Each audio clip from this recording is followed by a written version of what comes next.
Hello મિત્રો, આજે આપણે શીખશું કે એક્સેલમાં સરવાળો કેવી રીતના કરાય અને એક્સેલમાં આપણે ડેટાને એડ કરી અને સરવાળો સમ કેવી રીતે થાય.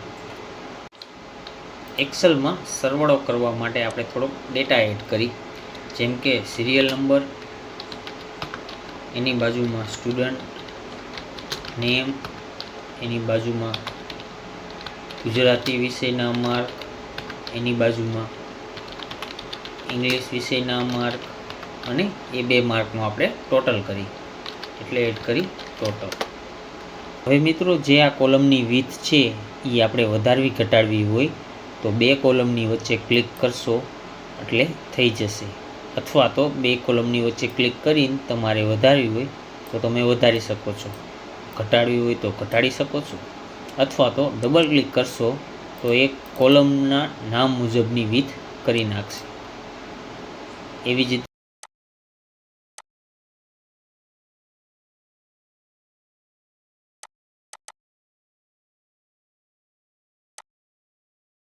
રીતે સી કોલમની વિડ્થ આપણે વધારી, ડી કોલમની વિડ્થ વધારી અને ઈ કોલમમાં આની ઉપર ડબલ ક્લિક કરશું એટલે ટોટલ જેવડી વિડ્થ થઈ જશે.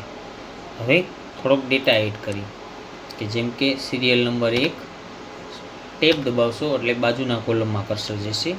ત્યાં આપણે નામ એડ કરી વિપુલભાઈ, વિપુલભાઈના માર્ક એડ કરી 78, ઇંગ્લિશના માર્ક એડ કરી 75. પછી એન્ટર આપશો એટલે નીચે આવતું રહેશે કર્સર. પછી 2 નંબર એડ કરી અજયભાઈ, ટેબ આપશું, એમાં માર્ક કરી એડ 70 માર્ક, 60 માર્ક. પછી ત્રીજું નામ એડ કરી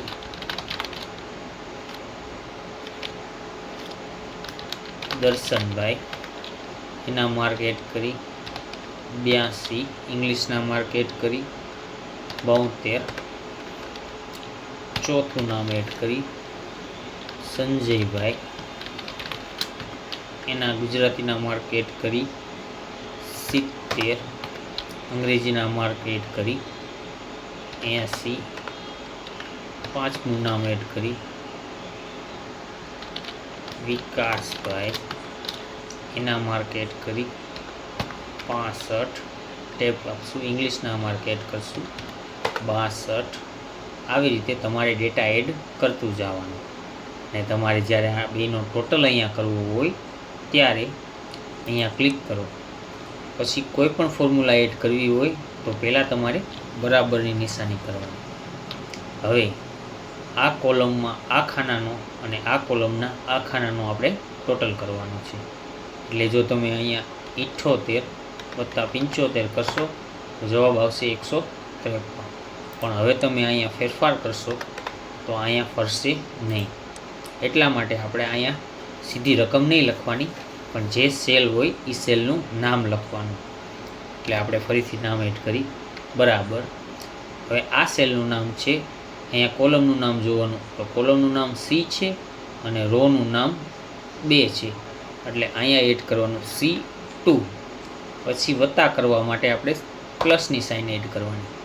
પછી આપણે વત્તા શેની સાથે કરવાના છે? D2 સાથે, એટલે અહીંયા લખવાનું D2 અને પછી આપી દેવાનું એન્ટર. એટલે અહીંયા 135 આવી ગયા. હવે તમે અહીંયા 60ની જગ્યાએ 70 કરશો તો ઓટોમેટિક અહીંયા ચેન્જ થઈ જશે. એવી જ રીતે આપણે બીજી રોનો સરવાળો કરી બરાબર. હવે આનું નામ છે C3 વત્તા D3, એટલે આ કોલમનો ટોટલ થઈ જશે. અહીંયા આપણે એડ કરી બરાબર C4 વત્તા D4, એટલે આ બેનો ટોટલ અહીંયા થઈ જશે. પછી આપણે બરાબર કરીને અહીંયા ક્લિક કરશો તો પણ અહીંયા નામ આવી જશે વત્તા D4, D5, એટલે અહીંયા ટોટલ થઈ જશે. પછી બરાબર C6 વત્તા D6, એટલે અહીંયા આવી જશે 127. હવે તમે આ ડેટામાં કોઈ પણ જાતનો ચેન્જીસ કરશો તો અહીંયા ડેટા ઓટોમેટિક ચેન્જ થઈ જશે. ધારો કે આ દર્શનભાઈના માર્ક 82 છે એની જગ્યાએ 92 કરી નાખશો તો અહીંયા ટોટલ ઓટોમેટિક ચેન્જ થઈને 164 થઈ જશે. 70 છે એના 50 કરશો તો અહીંયા ઓટોમેટિક 110 થઈ જશે. એવી રીતે તમે સરવાળો કરી શકો છો.